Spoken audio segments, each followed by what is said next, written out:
Hi friends, അസ്സലാമു അലൈക്കും. ഈദ് മുബാറക്. അപ്പോൾ ഇന്ന് ഞാനും എൻ്റെ ഫാമിലിയൊക്കെ കൂടിയിട്ട് ഞങ്ങൾ പെരുന്നാൾ ഫുഡൊക്കെ കഴിച്ചിട്ട് ഒന്ന് കറങ്ങാൻ ഇറങ്ങിയതാണ്. കർമ്മയിലുള്ള വാട്ടർഫോൾസ് കാണിക്കാനാണ് പപ്പ ഞങ്ങളെ കൊടുന്നത്. അപ്പോൾ ഞങ്ങൾ ടിക്കറ്റ് എടുത്ത് അകത്ത് കയറി. അപ്പോൾ ഉള്ളിൽ കയറിയപ്പോൾ തന്നെ നല്ലൊരു ലൈറ്റിൻ്റെ വ്യൂ ഉണ്ട്. എൻട്രൻസിൽ അങ്ങനെയാണ്. അപ്പോൾ ഞങ്ങൾക്ക് നല്ല ഇഷ്ടപ്പെട്ടു കേട്ടോ. ഞങ്ങൾ പോയത് ഒരു 4:30-5 മണിയൊക്കെ ആയപ്പോഴാണ് അവിടെ എത്തിയത്. എന്തായാലും നല്ല രസമുണ്ട് കേട്ടോ. ഞങ്ങൾ ഇറങ്ങുമ്പോൾ തന്നെ രാത്രി ആയിക്കണം. അത് കാരണം ഞങ്ങൾക്ക് 2 വ്യൂസും കിട്ടി. ഒന്ന് രാത്രിയത്തതും ഒന്ന് രാവിലത്തതും. രാത്രി ആയപ്പോഴാണ് ഒന്നുകൂടി കളർഫുള്ളായത്. ലൈറ്റൊക്കെ വന്നപ്പോൾ ഒന്നും കൂടി കളർഫുള്ളായി. അവിടെ ബാക്ക്ഗ്രൗണ്ടിൽ ഈദായിട്ട് നല്ലൊരു പാട്ടൊക്കെ വെച്ചിട്ടുണ്ട്. അപ്പോൾ അതിനനുസരിച്ച് അറിയണ അത്ര ഡാൻസൊക്കെ ഞാൻ കളിച്ച്.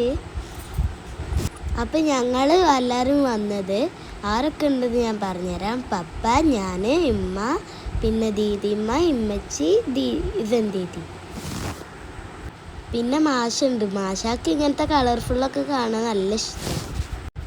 ഞങ്ങളിപ്പോൾ പെരുന്നാൾ ഡ്രസ്സാണ് ഇട്ടിക്കണേ. ഞങ്ങളെ പെരുന്നാൾ ഡ്രസ്സ് എങ്ങനെയുണ്ട്? അടിപൊളിയാണോ? ഇതിൻ്റെ എൻഡിലൊരു കോമഡി ഉണ്ട്, അതൊന്നും നിങ്ങൾ കണ്ടു നോക്കണേ. ഇതൊക്കെ നല്ല രസമുണ്ട്. അപ്പോൾ ഞങ്ങൾക്ക് നല്ല ഇഷ്ടപ്പെട്ടു. എല്ലാവരും നിന്ന് നിങ്ങളൊന്ന് കണ്ടു നോക്കണേ. നല്ല അടിപൊളി ലൈറ്റിംഗ് ഒക്കെ ആയിരുന്നു. രാത്രിത്തെ വ്യൂ സൂപ്പറായിരുന്നു. അപ്പോൾ മാച്ചാക്ക് പേടിയായ കാരണം പപ്പാക്ക് നനയാണ്ടിരിക്കാനും വേണ്ടിയിട്ട് 2 പേരും അവിടെ പുറത്ത് നിന്നു. പിന്നെ ഞങ്ങളൊക്കെ ഹായ് കാണിക്കട്ടെ. ഞങ്ങൾക്ക് നല്ല ഇഷ്ടപ്പെട്ടു. ഇത് രാത്രിയത്തെ വ്യൂ ആണ്, അത് കാരണമാണ് ഞങ്ങൾക്ക് ലൈറ്റ് കാണുന്നത്. അപ്പോൾ ഇത് നല്ല രസമുണ്ടായിരുന്നു. അങ്ങനെ ദീദിമാരുടെ കൈ പിടിച്ചിട്ട് നിൽക്കുകയാണ്, കാരണം എല്ലാവർക്കും വീഴുമെന്നുള്ളൊരു പേടി.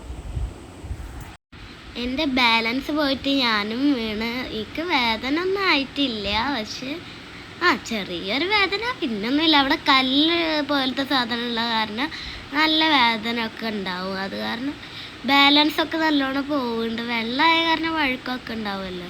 പിന്നെ മാച്ചാക്ക് എന്തൊക്കെ വേണമെന്നൊക്കെ പറയുന്നത്. അത് കാരണം ഞങ്ങളെല്ലാവരും ഐസ്ക്രീം വാങ്ങിച്ച്. ഞാനും എൻ്റെ ഉമ്മയും റെഡ് വെൽവെറ്റ് ആയിരുന്നു. പപ്പ വാനില, പിന്നെ ദീദിമ്മ ഒരു ഐസ്ക്രീമാണ്, എനിക്കറിയില്ല. പിന്നെ നല്ല രസമുണ്ടായിരുന്നു രാത്രി. ഇതാണ് രാത്രിയത്തെ വ്യൂ. നിങ്ങൾക്ക് ഇഷ്ടപ്പെട്ടെന്ന് തോന്നുന്നു.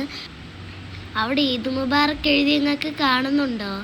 നല്ല രസമില്ലേ? അപ്പോൾ ഇതാണ് ഞങ്ങളെ പെരുന്നാൾ വിശേഷങ്ങൾ. അപ്പോൾ എല്ലാവരും ഞങ്ങളെ ചാനൽ ലൈക്ക് ചെയ്യണം, സബ്സ്ക്രൈബ് ചെയ്യണം.